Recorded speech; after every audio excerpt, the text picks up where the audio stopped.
Hi friends, வணக்கம். என்ன விஷயம் அப்படின்னு பார்த்தீங்கன்னா, ஒரு புது பொருள் வாங்குகிறோம் அப்படின்னா மற்றவங்க வாங்கும்போது நம்மளுக்கு ஏன் அந்த மாதிரியான விஷயங்கள் தோணுமாது? புது பொருள் வாங்கியிருக்காங்களே, நல்லது, பரவாயில்ல, முன்னேறிட்டாங்க, நல்லா இருக்காங்க அப்படின்ற விஷயந்தான் நம்ம மனசில் ஓடுது. தவிர்த்து ஐயோ இவங்க வாங்கிட்டாங்களா அப்படின்ற அந்த விஷயம் நம்ம மனசில் தோணுனதே கிடையாது. ஆனால் நம்ம ஒரு புது பொருள் ஏதாவது வாங்கிட்டோம் அப்படின்னா,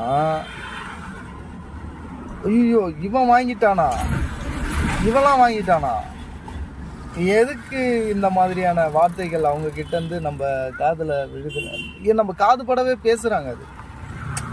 அதுதான் மனசு ஒரு சில விஷயங்கள் என்ன பண்ணுறதுனே புரியல. ஆனால் அதுவே அவங்க வாங்கும்போது அவங்களுக்கு நல்லா இருக்கு இல்லையா? அதே மற்றவங்க வாங்கும்போது அவங்களுக்கு அது அவங்க நல்லா இருக்காங்க அப்படின்னு தோண மாட்டேன்னு தெரியல.